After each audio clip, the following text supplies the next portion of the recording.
1 Pedro, capítulo 3, verso 18. O contexto dessa palavra é um contexto de aflição e perseguição, tá, irmãos? E a gente vai meditar um pouquinho nesse texto, nesse versículo. E a mensagem que nós trazemos de abertura para o mês de fevereiro é os benefícios do Evangelho, o resultado do Evangelho. Passamos todo o mês de janeiro falando sobre o que era o Evangelho. E nós ouvimos aqui sobre a maior história, a mais bela história, a história mais bonita que existe, que é a história do Evangelho. Desde o princípio da criação, passamos pela queda, redenção e chegamos até a consumação no último domingo. E a resposta do que é o Evangelho passou por essas ênfases. E nós aprendemos, de fato, que a resposta a essa pergunta do que significa o Evangelho é muito mais abrangente do que somente nós dizermos são as boas novas. E nós aprendemos durante todo o mês de janeiro. Agora, em fevereiro, nós vamos ver o resultado do Evangelho na vida de quem crê. Quais são os resultados, quais são os benefícios do Evangelho para todos nós. E eu confesso para vocês que eu fiquei meditando, fiquei orando, pedindo a Deus e perguntando a mim mesmo, qual é o maior benefício do Evangelho na minha própria vida? O que significa a manifestação gloriosa de Jesus Cristo, que é o Evangelho na minha vida? Qual é o maior benefício que Jesus Cristo me trouxe? E eu quero compartilhar com vocês essa descoberta que nós vamos fazer em 3 capítulos, né? Cada domingo, dia 15, nós não temos culto por causa do carnaval, mas cada domingo de fevereiro nós vamos mergulhar descobrindo os benefícios do Evangelho na vida do povo de Deus. 1 Pedro, capítulo 3, verso 18, diz assim a palavra de Deus: pois Cristo também sofreu por nossos pecados, de uma vez por todas, embora nunca tenha pecado, morreu pelos pecadores a fim de conduzi-los a Deus. Sofreu morte física, mas foi ressuscitado pelo Espírito. Podeis assentar, meu irmão. Essa primeira carta do apóstolo Pedro foi escrita a cristãos que estavam sofrendo não por causa de erros, mas o contrário, por permanecerem fiéis a Cristo em um mundo que era hostil ao Evangelho. Eles eram desprezados, marginalizados e muitas vezes injustiçados, somente pelo fato de serem crentes. E diante dessa realidade, Pedro não promete uma fé que elimina o sofrimento, mas aponta para uma fé que dá sentido ao sofrimento. Em 1 Pedro 3,18, o apóstolo nos lembra que o sofrimento não é estranho à história da redenção. O sofrimento para nós não é uma exceção, porque não foi uma exceção para o nosso Cristo. E não é uma coisa estranha à própria história da redenção. O nosso Cristo sofreu, e sofreu de forma injusta. Contudo, o sofrimento de Jesus não foi inútil e nem acidental. Ele sofreu, como diz o texto que nós lemos, pelos pecados, o justo pelo injusto, com um propósito glorioso de nos conduzirmos a Deus. Pedro quer que os cristãos então entendam que, embora enfrentassem dor neste mundo, eles já receberam o maior de todos os benefícios. Qual é o maior de todos os benefícios que Pedro então apresenta para aquele povo, para aquela igreja, para aquela gente que estava sob perseguição? Pedro vai falar sobre o acesso restaurado à presença de Deus. E o sofrimento presente então não vai significar abandono divino. Não era abandono divino para eles, e nunca será abandono divino para nós, pois por meio de Cristo nós fomos reconciliados com Deus. Assim, a maior esperança do cristão não é a ausência de sofrimento, mas a certeza de que em Cristo já fomos conduzidos a comunhão com o próprio Deus. Quando nós olhamos para esse versículo, eu dividi ele em 4 partes, para que nós pudéssemos trazer uma explicação clara para os irmãos. Primeira coisa que diz o texto que eu quero destacar para nós, que diz assim: Cristo também sofreu por nossos pecados. Então nós encontramos aqui, irmãos, a natureza vicária do sofrimento de Cristo. A palavra vicária, às vezes, a gente não consegue compreender bem. Vicário significa substitutivo. Cristo, ele sofre em nosso lugar. Cristo morre em nosso lugar. A redenção que Cristo nos traz é por causa dos nossos pecados. Então, a primeira coisa que eu destaco nesse texto é a natureza dos sofrimentos de Cristo, que é vicária, a natureza vicária. Outra coisa que eu destaco no texto é porque vai dizer que é de uma vez por todas, ou seja, o sofrimento de Cristo, a morte de Cristo, o sangue derramado de Jesus, ele é suficiente, ele é cabal, vai trazer uma unidade do único sacrifício perfeito que foi capaz de satisfazer a Deus pelos nossos pecados. Então a Bíblia vai dizer para todos nós que é de uma vez por todas. Se nós olharmos para o Antigo Testamento, nós vamos ver que o sacerdote ele tinha que continuamente fazer sacrifício pelo povo. E não só pelo povo, mas por si próprio. E tinha que ser repetitivo. Mas a Bíblia vai dizer para todos nós que o sacrifício de Cristo ele é perfeito, ele é suficiente. É um rapax, é o que diz a palavra no grego, é de uma vez por todas. Terceira coisa que eu destaco nesse versículo é que vai dizer que é o justo pelo injusto, ou seja, a substituição da justiça de Deus pelas nossas injustiças. Cristo morre em nosso lugar, sendo nós pecadores. Cristo não morre por gente justa. Cristo não vai morrer por gente boazinha. Nós éramos inimigos de Deus. Vivíamos uma inimizade com o Senhor. Não queríamos Deus, éramos alheios às coisas de Deus. Mas mesmo assim, nós temos uma substituição justa de um justo pelo injusto. E por fim, irmãos, o versículo vai dizer para a gente que é a fim de conduzi-los a Deus. Então o propósito de toda a obra de Cristo é um propósito de salvação. É um propósito que vai fazer com que Cristo vai na cruz do Calvário, como ele mesmo anunciou, para buscar e salvar aquele que havia perdido, que se havia perdido, a fim de conduzi-los a Deus, é o que o texto traz para todos nós.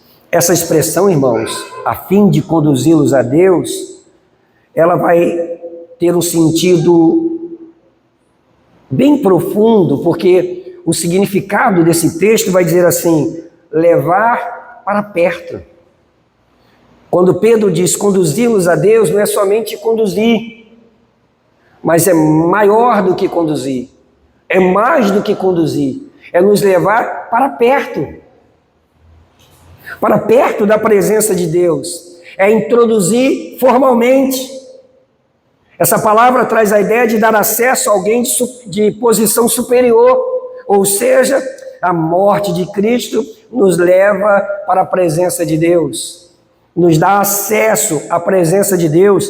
Então esse verbo, ele é usado no vocábulo cultural e régio, ou seja, é para descrever alguém que era levado à presença de Deus, de um rei, ou introduzir um adorador na presença desse Deus. Então, esse verbo, ele aparece várias vezes nas Sagradas Escrituras. Por exemplo, Efésios, no capítulo 2, vai dizer que é por meio dele que temos acesso ao Pai. Dele quem? De Cristo. Romanos, no capítulo 5, no versículo 2, vai dizer que é por quem obtivemos acesso a essa graça.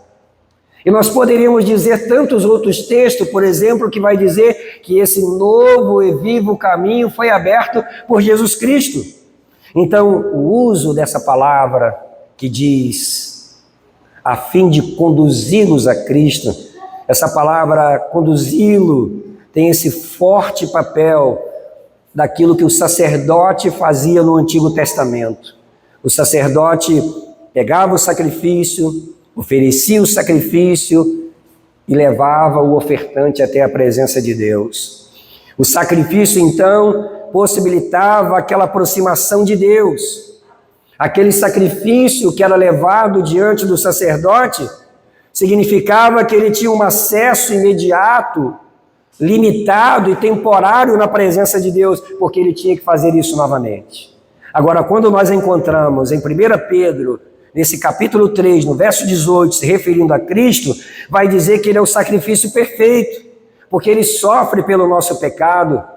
Vai mostrar Cristo como sacerdote, porque é aquele que nos conduz à presença de Deus. Vai mostrar Cristo como mediador, porque é ele que nos introduz na presença do Senhor. Então, Cristo, nesse texto, ele é tanto sacrifício, quanto sacerdote, como também o mediador. Isso vai se harmonizar com o que diz em Hebreus, como eu citei para os irmãos, que nós temos acesso agora ao Santo dos Santos pelo sangue de Jesus Cristo. Nós temos esse caminho aberto, irmãos. Nós temos acesso à presença do nosso Deus. Nós podemos nos achegar a Ele, porque o caminho foi aberto pelo sacrifício de Cristo. A carne de Cristo foi rasgada qual véu. Vamos lembrar que havia um véu que separava, ninguém podia chegar no lugar mais santo que existia. O sacerdote ele entrava ali uma vez por ano com uma corda amarrada, porque se tivesse pecado ele tinha que ser retirado, ele iria morrer e tinha que ser retirado. Ninguém poderia se apresentar na presença de um Deus santo em pecado, e o homem então jamais poderia ser introduzido na presença de Deus. Mas Cristo morre em nosso lugar, para que esse véu fosse rasgado. Tanto é que a Bíblia vai dizer que o véu foi rasgado de alto a baixo, dando-nos acesso à presença de Deus. Então essa expressão não indica apenas acesso ritual, mas uma reconciliação pessoal. Nós estamos reconciliados com o nosso Deus. Pedro não diz para livrá-los do inferno. Pedro não vai dizer a morte de Cristo foi para livrá-los do inferno. Pedro não vai dizer a morte de Cristo foi para garantir benefícios. Mas o que Pedro vai dizer para todos nós nessa noite é que a morte de Cristo foi para nos conduzir à presença de Deus. Então, o fim último da salvação não é apenas livrar do juízo, mas comunhão restaurada com o próprio Deus. Isto vai ecoar o Salmo 73, no verso 25, que nós lemos essa noite. Quem tenho eu no céu, senão a ti? Então, respondendo a nossa pergunta, qual é o benefício da salvação, e o que eu procurei em primeiro lugar, nós temos a salvação, nós temos o Evangelho de Cristo que nos traz salvação. O benefício maior que nós temos dessa salvação ofertada por Cristo na cruz do Calvário, declarando esse Evangelho, é restauração à presença de Deus. Oh, irmãos, nós temos um Deus. Nós agora estamos na presença desse Deus. Nós oramos ao Senhor e Ele nos ouve. Nós caminhamos por essa terra e os olhos do Senhor estão sobre as nossas vidas. Nós temos dificuldades e a Bíblia vai dizer que nós temos agora um sacerdote que sabe se compadecer por nós, porque Cristo sofreu as nossas dores. Cristo foi tentado como todos nós. Então, eu lamento porque muitas pessoas correm para o Evangelho em busca de benefícios, de resolução de problemas. Pessoas que vão em busca de Cristo para solucionar alguma causa que eles necessitam. Pessoas que estão muito mais preocupadas com os bens terrenos do que com a sua própria alma. Quando, na verdade, irmãos, se nós não tivéssemos nada, se nós não tivéssemos aonde morar, se nós não tivéssemos o que comer, se nós não tivéssemos saúde, se nos faltasse todas as coisas, mas se nós permanecêssemos na presença de Jesus, nós seríamos o povo mais rico de toda a terra, porque Cristo é suficiente para todos nós. Se Cristo sofreu, morreu e ressuscitou com esse propósito, conduzir-nos a Deus, então somos levados a refletir sobre o que afinal o Evangelho realmente nos oferece como maior benefício. Qual é o maior benefício do Evangelho? O maior benefício do Evangelho na vida de uma pessoa não é simplesmente uma mudança de comportamento. Não foi para isso que Cristo morreu, não foi para nos trazer uma moralidade, ainda que os nossos comportamentos mudem quando nós encontramos a Cristo, mas tem algo maior.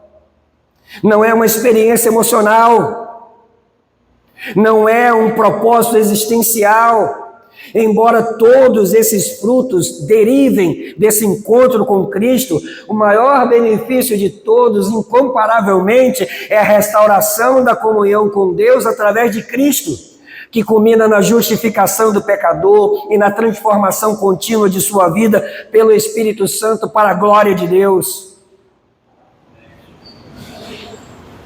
Primeiro, a comunhão com Deus é o fim último da obra de Cristo, não apenas um meio para benefícios humanos. O Evangelho não começa em nós e não termina em nós. Ele começa em Deus e culmina em Deus. Cristo não morreu primordialmente para nos tornar pessoas melhores, mais realizadas ou emocionalmente mais equilibradas. Como eu disse, embora tudo isso seja o fruto da salvação, mas ele morre, como afirma Pedro, para nos conduzir a Deus.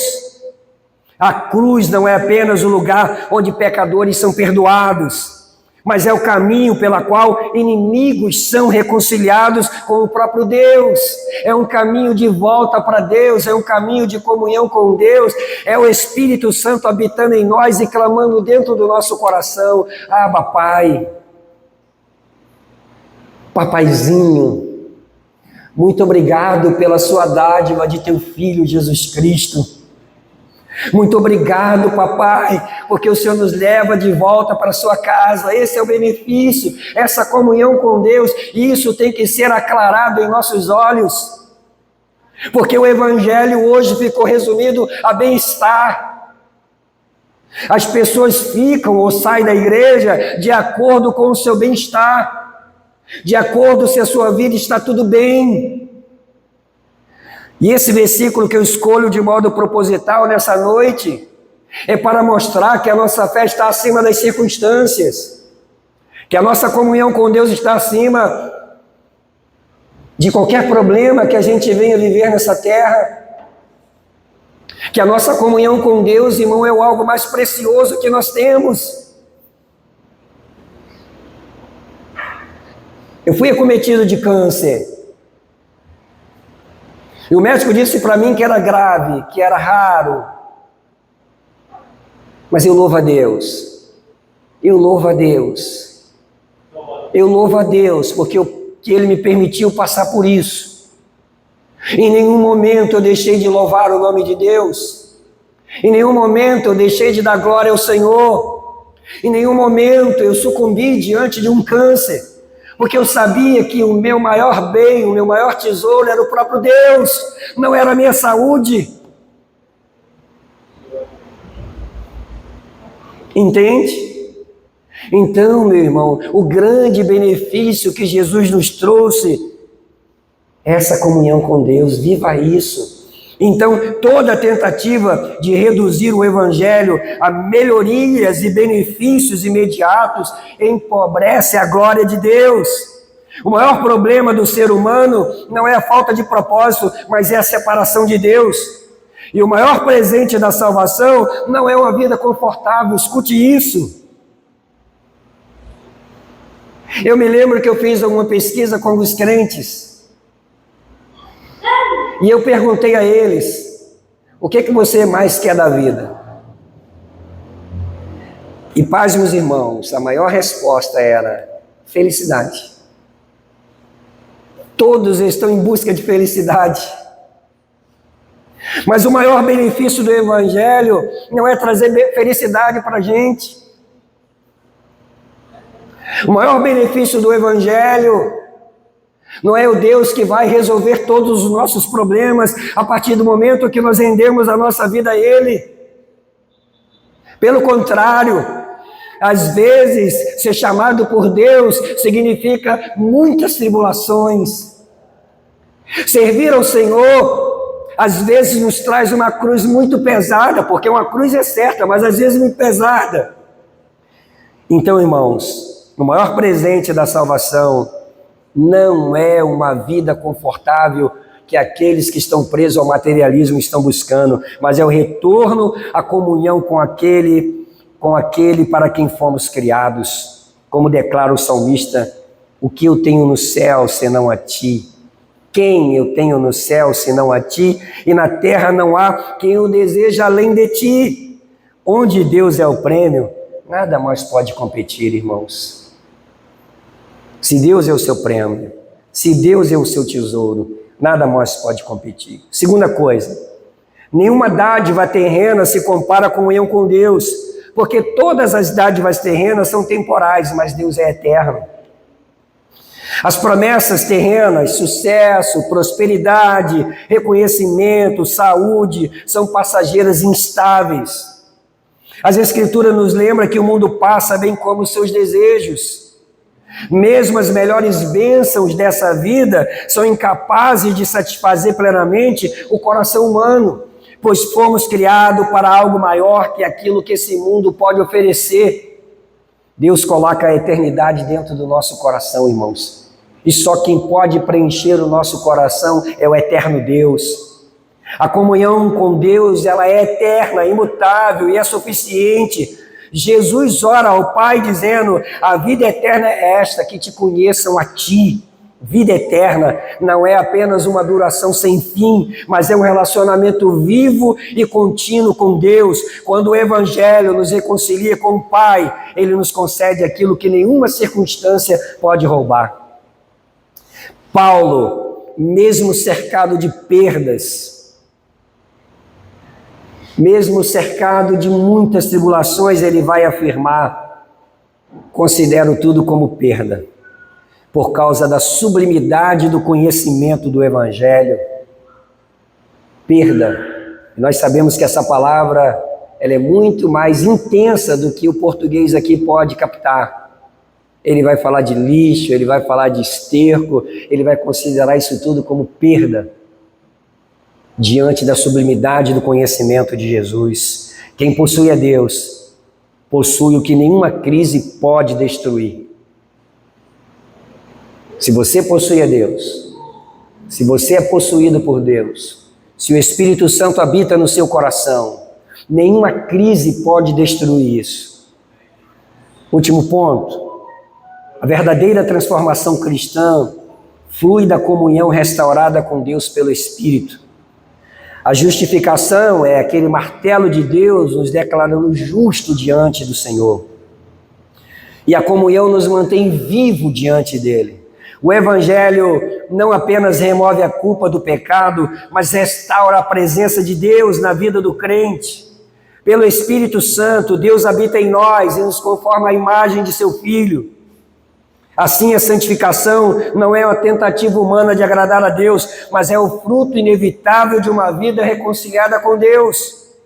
Quando a comunhão com Deus é o centro, a obediência deixa de ser peso e torna-se uma resposta amorosa. O cristão não busca transformação para conquistar Deus, mas porque já foi aceito por Ele em Cristo. Jesus afirma: permanecei em mim, e quem permanece em mim, esse dá fruto. João capítulo 15. O maior presente do Evangelho é Deus conosco, e dessa comunhão que brotam todas as demais bênçãos espirituais. Qualquer evangelho que promete frutos sem comunhão oferece resultados vazios, mas onde Deus é o tesouro, a vida é transformada para a glória do nome de Deus. Paulo vai chegar a dizer para a gente que se nós esperamos por Cristo somente nessa vida, nós somos os mais miseráveis dos homens. Porque as pessoas estão olhando para essa vida com Deus como resultados imediatos nessa terra. E eu quero trazer uma notícia para você, meu irmão. Nós não seremos conformados a esse mundo. Ainda que Deus nos abençoe, ainda que Deus nos dê da sua graça, ainda que o Evangelho nos traga a prosperidade, mas a maior de todas as prosperidades não são prosperidades financeiras ou materiais. Tem muita gente rica, tão rica, que a única coisa que ela tem é dinheiro, porque ele é a mais miserável dos homens. Dinheiro não é aquilo que figura a bênção de Deus como prioridade. A bênção de Deus no nosso coração vai muito mais além. É o Senhor conosco. Então, meu irmão, a obra de Cristo, entenda bem, ela é substitutiva, suficiente e definitiva. O acesso a Deus é o objetivo, não meramente subjeção emocional. Cristo é simultaneamente justo, sacrifício, sacerdote e mediador. E o sofrimento, irmãos, do cristão não é um absurdo. Então, se eu perguntar aqui nessa noite, quantos estão sofrendo? Quantos estão passando por provações? Aí eu volto à carta de Paulo, de Pedro, no capítulo 4, no versículo 12, quando ele diz assim: amados, não estranhei as ardentes provas, não estranhei o fogo ardente que surge no meio de vós, destinado a provar-vos, como se alguma coisa estranha vos estivesse acontecendo. 1 Pedro, capítulo 4, versículo 12. E eu repito para vocês, não estranheis as provações, não estranheis as lutas, é o que Pedro está dizendo para nós, como se coisa estranha estivesse nos acontecendo. E é tão interessante que quando Pedro vai escrever essa carta, e quando ele vai falar como se fogo estranho tivesse nos acontecendo, o imperador Nero estava incendiando tudo. E o imperador Nero estava pegando os crentes, empalando e tacando fogo. E queimando vivos cristãos. Então, quando ele fala de fogo, era um fogo real. Era uma provação verdadeira. E ele está dizendo para os irmãos não estranharem esse fogo. Irmãos, nós não conhecemos essa realidade. Nós estamos distantes de sermos perseguidos por causa do Evangelho. Ainda hoje, milhares de pessoas morrem por causa da sua fé em Cristo. Então, nós não podemos, irmão, diminuir o benefício do Evangelho a conquistas materiais. Não façam isso. Trabalhem, estudem, sejam prósperos, vençam na vida. Mas entenda que isso é somente resultado, benefício do Evangelho para a nossa vida. O maior benefício é a presença de Deus.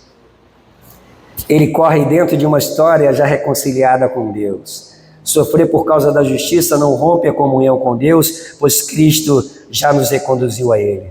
Fomos reconciliados com Deus. Deus nos reconciliou não apenas para o perdão, mas para o relacionamento completo com Deus. Então viva isso, irmãos. Seja um crente de verdade. Ame a Deus mais do que tudo. Ame a Deus mais do que as coisas. Busque a Deus mais do que todas as coisas. Que Cristo seja o centro da sua vida, porque para isso nós fomos chamados. Então, a resposta nessa noite que eu trago para vocês: qual é o maior benefício do Evangelho? É a salvação ofertada por Cristo, porque essa salvação nos reconcilia com Deus. Nós fomos reconciliados, somos filhos, adotados na família de Deus, herdeiro, co-herdeiro com Cristo, participante também dos seus sofrimentos. Então viva por fé, viva debaixo dessa alegria, servindo a Deus com todo o seu coração. Amém? Que essa palavra possa achar lugar no seu coração todos os dias. E que você viva essa plenitude do Evangelho, sabendo que o maior de todos os benefícios você já tem, que é o próprio Cristo contigo.